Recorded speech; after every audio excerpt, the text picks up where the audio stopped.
Wedding കേക്കിന് മാത്രമേ കേട്ട ഓർമ്മയുള്ളൂ. അപ്പോൾ തന്നെ കെട്ടിയനെ വിളിച്ചിട്ട് സാധനം വാങ്ങാൻ വേണ്ടിയിട്ട് ഇറങ്ങി. സംഭവം വാങ്ങാനായിട്ട് പെട്ടെന്ന് പോയെന്ന് വെച്ചാലും അടുത്ത ദിവസം വേറൊരു പരിപാടിയായിട്ട് ഉണ്ടാവില്ല. അപ്പോൾ നേരത്തെ എല്ലാം ചെയ്ത് വെച്ചിട്ട് പോകാമല്ലോ എന്ന് കരുതിയിട്ടാണ് സാധനം വാങ്ങാനായിട്ട് പോയത്.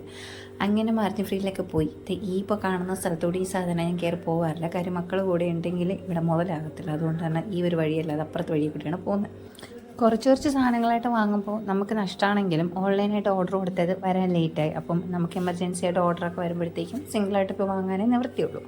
അങ്ങനെ ഞാൻ അവിടെ വന്നത് ഈ മധുര പലഹാരങ്ങളൊക്കെ ഇങ്ങനെ മാടി വിളിക്കുന്നു. പക്ഷെ കുറച്ച് നാളായിട്ട് മധുരമൊക്കെ കഴിക്കുന്നതൊക്കെ ഒഴിവാക്കിയിരിക്കുകയാണ്. അങ്ങനത്തെ വന്നപ്പോഴത്തേക്ക് ഫ്ലവർ വാങ്ങാനായിട്ട് നമ്മുടെ സ്ഥിര ഷോപ്പിലങ്ങ് കയറിയപ്പോൾ അവിടുത്തെ നല്ല റോസ് ഉണ്ടല്ലോ, ഇത് കാണുമ്പോൾ അല്ല കേട്ടോ, നേരിട്ട് കാണാൻ ഭയങ്കര രസമാണ്. ഭയങ്കര ഒരു ഒറിജിനലായിട്ട് ഫീൽ ചെയ്തിട്ട് എനിക്കത് എടുക്കണം വേണ്ട എന്നുള്ളൊരിതിലൊക്കെ ഇരുന്ന് അവസാനം ഞാൻ അത് എടുത്തുകൊണ്ട് താഴത്തോട്ട് പോയി. അപ്പോഴാണ് ഇത് പുതിയതായിട്ട് വന്നൊരു ഗിഫ്റ്റ് ഹാമ്പർ കണ്ടത്.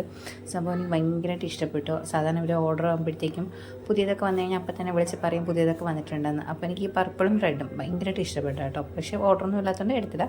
അങ്ങനത്തെ ഈ ഫ്ലവർ എത്ര രൂപ എന്ന് വില കേട്ടപ്പോൾ ഞാൻ ഞെട്ടിപ്പോയി. എന്തിനാ ഇത്ര ഞെട്ടിയെന്ന് ചോദിച്ചാൽ ഇതാ ഈ കാണുന്ന സാധനം വെറും 5 ഫ്ലവർ 450 രൂപ എന്ന്. ആകെ കൂടി ഒരു 5 ഫ്ലവറും ഉണ്ട്.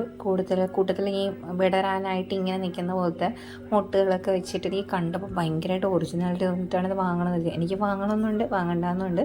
അവസാനം അത് വാങ്ങാതെ എനിക്ക് പോകാൻ തോന്നിയില്ല. അങ്ങനെ ഞാൻ വാങ്ങി. അവസാനം ഇതെല്ലാം വാങ്ങിയിട്ട് ഞാൻ വീട്ടിലെത്തിയപ്പോഴത്തേക്കും ഒരു മെസ്സേജ് വന്ന് കിടപ്പുണ്ട്, ഓർഡർ ക്യാൻസലായെന്ന്.